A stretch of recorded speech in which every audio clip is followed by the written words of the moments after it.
Hello everyone. In this video, we will learn to determine the limiting and excess reactants in a reaction by calculation. 2. Calculate the mass of products from a reaction with a limiting reagent. We will now learn to apply the concept of limiting reactant and excess reactant to a chemical reaction. This is a typical example of a limiting reactant problem. Ammonia is a very important fertilizer and is commercially made by combining nitrogen gas from the air with hydrogen gas.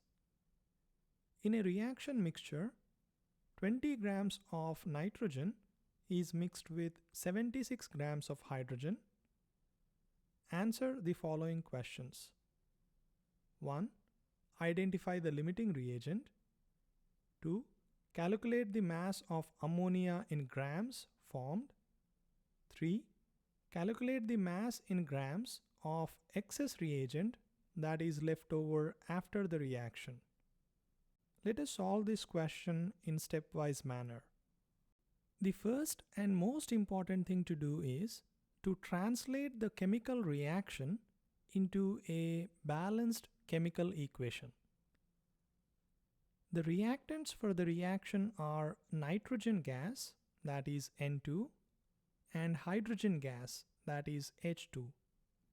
And the product is ammonia gas. Let us translate the reaction now into a chemical equation. N2 gas plus H2 gas yields ammonia gas. We have 2 nitrogen atoms on the reactant side and only 1 nitrogen atom on the product side. Therefore, this is an unbalanced chemical equation. The next step is to balance this chemical equation. We start with the most complicated molecule, ammonia, which has both nitrogens and hydrogens. First, let us balance nitrogen atoms. We have 2 nitrogen atoms on the reactant side and only 1 nitrogen atom on the product side. We will balance the number of nitrogen atoms by placing a 2 before ammonia. Next, we move on to balancing hydrogen atoms. We have 2 hydrogen atoms on the reactant side and 6 hydrogen atoms on the product side. We will balance the hydrogen atoms by placing a 3 before the hydrogen molecule. Let us now verify if each of the atoms are balanced. Nitrogens, 2 atoms on the reactant side and 2 on the product side. Hydrogens, 6 atoms on the reactant side and 6 on the product side. This is a balanced chemical equation that can be used for stoichiometric calculations. And according to this equation, 1 mole of nitrogen gas reacts with 3 moles of hydrogen gas to form 2 moles of ammonia gas. Let us now answer the first question, which is identify the limiting reagent. It is given that we start the reaction with 20 grams of nitrogen, N2, and 76 grams of H2 gas. These are the starting materials for the reaction. We know that the balanced equation deals with the reactants and products in terms of moles or molecules. Therefore, the first step is to convert the grams of individual reactants into moles. We use the molar mass of nitrogen and hydrogen as conversion factors. Let us calculate the number of moles of nitrogen in the reaction mixture. We start with 20 grams of nitrogen and multiply it with a conversion factor that has grams of nitrogen in the denominator and moles of nitrogen in the numerator. That is 1 mole per 28.00 grams. grams of nitrogen gets cancelled. If we do the calculation, we get 0.714 moles of nitrogen. Next, let us calculate the number of moles of hydrogen in the reaction mixture.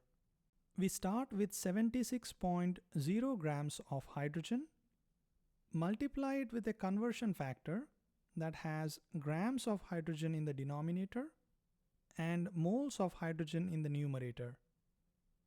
That is 1 mole of hydrogen per 2.0 grams of hydrogen. Grams of hydrogen gets cancelled. If we do the math, we get 38.0 moles of hydrogen. So we start the reaction with 0.714 moles of nitrogen and 38.0 moles of hydrogen. Let us now find the limiting reactant. Before we do that, let us recall the important characteristics of limiting reactant. 1. The limiting reactant runs out first and that it is completely consumed in the reaction. 2. The limiting reactant limits or determines the amount of product formed. We can use either of these definitions or characteristics to determine the identity of the limiting reactant in our problem. In this video, we will discuss both the methods. However, you can choose to do the method you prefer in the exams.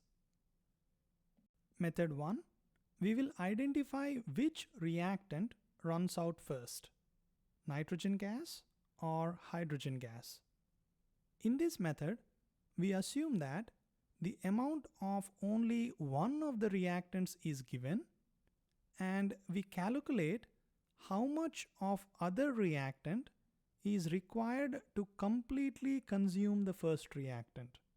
For example, let us assume only the moles of nitrogen is given, which is 0.714 moles.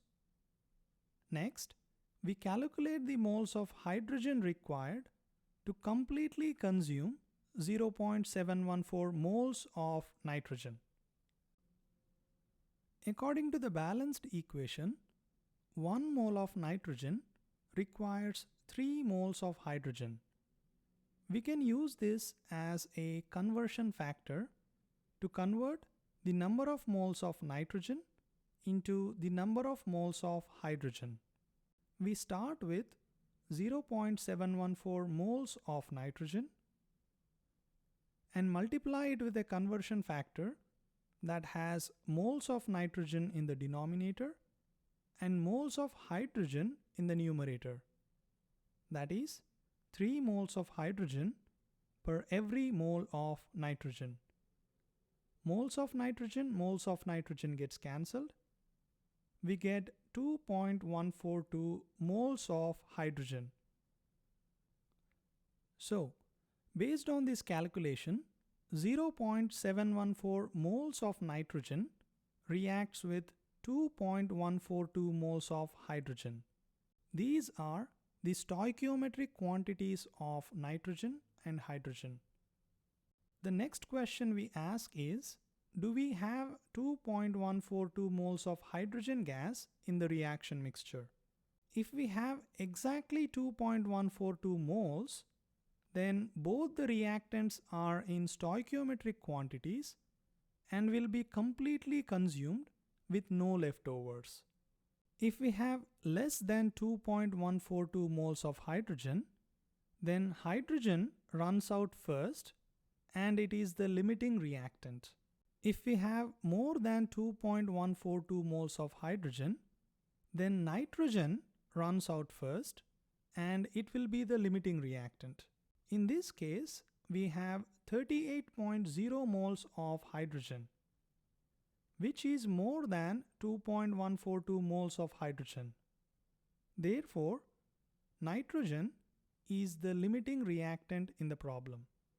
We can do the same problem by assuming the moles of hydrogen is given and then calculating the moles of nitrogen and doing similar kind of analysis. Method 2. We will identify which of the reactants limits the amount of product. What we do here is we assume the amount of only one of the reactants is given and we calculate how much of the product is formed if that particular reactant is completely consumed. Then we repeat the same calculation with the second reactant. Once we have these two numbers, we determine the limiting reactant as the reactant that gives lowest amount of product. Okay, let's apply it to this problem. First, let's assume only the moles of nitrogen is given, which is 0.714 moles. And then calculate the moles of ammonia formed when 0.714 moles of nitrogen is completely consumed. From the balanced equation, we know that for every mole of nitrogen consumed, we get 2 moles of ammonia. We can use this as a conversion factor. We start with 0.714 moles of nitrogen, multiply it with a conversion factor that has moles of nitrogen in the denominator and moles of ammonia in the numerator. That is 2 moles of ammonia per 1 mole of nitrogen. Moles of nitrogen gets cancelled. We get 1.428 moles of ammonia. Next, let us assume only the moles of hydrogen is given, which is 38.0 moles. And then calculate the moles of ammonia formed when 38.0 moles of hydrogen is completely consumed. According to the balanced equation, for 3 moles of hydrogen consumed, we get 2 moles of ammonia. We use this as a conversion factor. We start with 38 moles of hydrogen, multiply it with a conversion factor that has moles of hydrogen in the denominator and moles of ammonia in the numerator. That is 2 moles of ammonia per 3 moles of hydrogen. The moles of hydrogen gets cancelled. If we do the math, we get 25.33 moles of ammonia. When we compare these two numbers, the reactant that gives the lowest amount of product, that is, the reactant that limits the amount of product formed, is called as limiting reactant. In this case, it is nitrogen gas. Let us now answer the second question, which is to calculate the mass of ammonia formed in the reaction. We know that in the limiting reactant type problem, the amount of product formed is determined or limited by the limiting reactant. In this case, the limiting reactant is nitrogen gas. We also know that the limiting reactant is completely consumed in the reaction. So, the next question is, if the limiting reactant is completely consumed, how much product is formed? That is, if 0.714 moles of nitrogen is completely consumed, how many moles of ammonia is formed? We have already calculated this in method 2.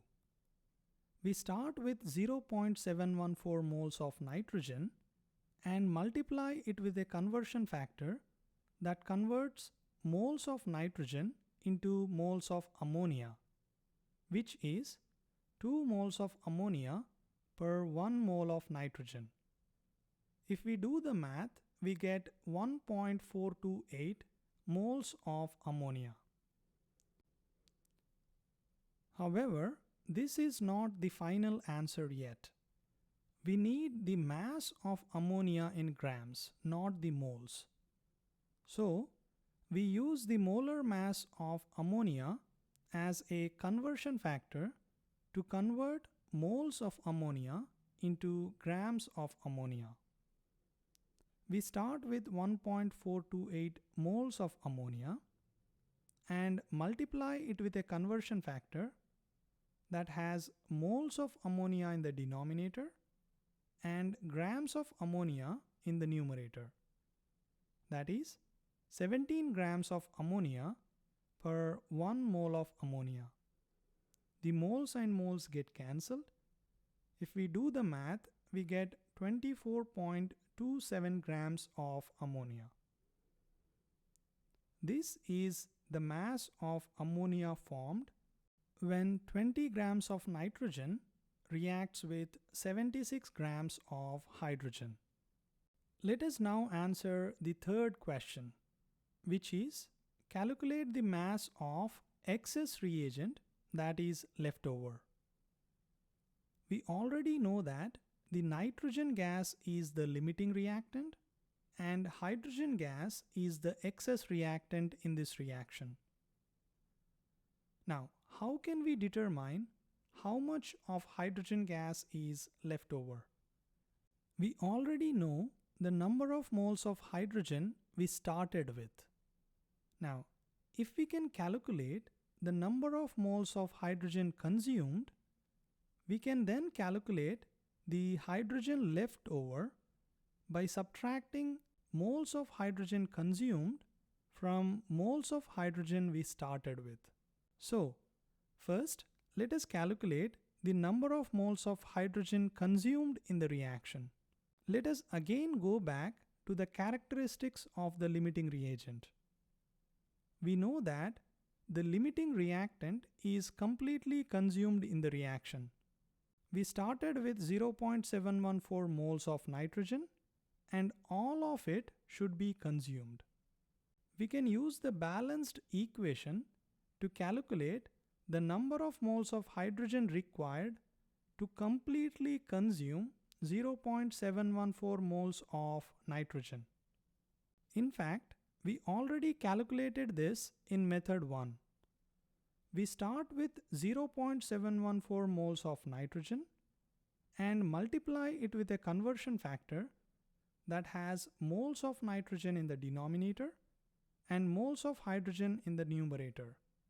That is 3 moles of hydrogen per 1 mole of nitrogen.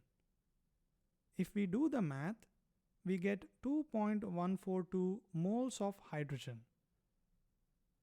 Let us now calculate the number of moles of hydrogen left over, which is equal to the moles of hydrogen we started with, that is 38.0, minus moles of hydrogen consumed in the reaction, which is 2.142 moles. If we do the math, we get 35.858 moles of hydrogen is left over after the reaction. However, we need the grams of hydrogen, not moles of hydrogen. So we use the molar mass of hydrogen as a conversion factor to convert the moles into grams. We start with 35.858 moles of hydrogen and multiply it with a conversion factor that has moles of hydrogen in the denominator and grams of hydrogen in the numerator. That is 2.0 grams per 1 mole of hydrogen. Moles of hydrogen gets cancelled. If we do the math, we get 71.7 grams of hydrogen. We can summarize all these numbers in a table form called as a reaction table or ICE table. In the ICE table, we represent the moles or concentrations of all the reactants and products at various stages of the reaction. I stands for initial. We represent the moles of reactants and products before the reaction begins. C stands for change. We represent the moles of reactants consumed or products formed during the course of the reaction. E stands for end.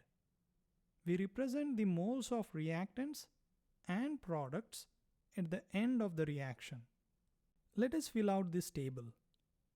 Before the reaction begins, we have 0.714 moles of nitrogen and 38 moles of hydrogen.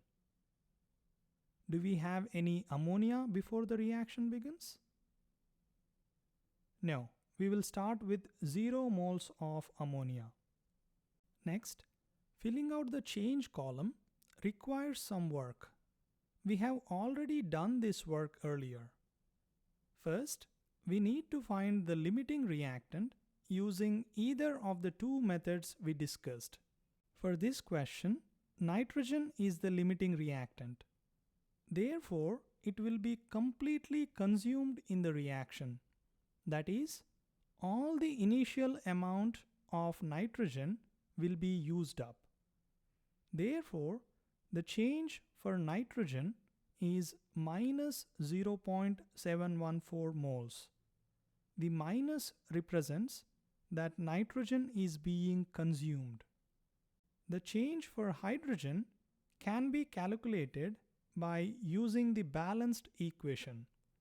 That is, 0.714 moles of nitrogen requires how many moles of hydrogen? We have already calculated this number, which is 2.142 moles. Again, there will be a minus sign because the hydrogen is being consumed. The change for ammonia can be calculated using again the balanced equation. That is, we ask a question: if 0.714 moles of nitrogen is consumed, how many moles of ammonia is produced? We calculated this number to be 1.428 moles. The change column is now completely filled. We can add up the initial and change column to get the end column. We have 0 moles of nitrogen at the end, which is expected for a limiting reactant, 35.858 moles of hydrogen that is left over, and 1.428 moles of ammonia formed at the end of the reaction. So this is how we set up a reaction table or ICE table.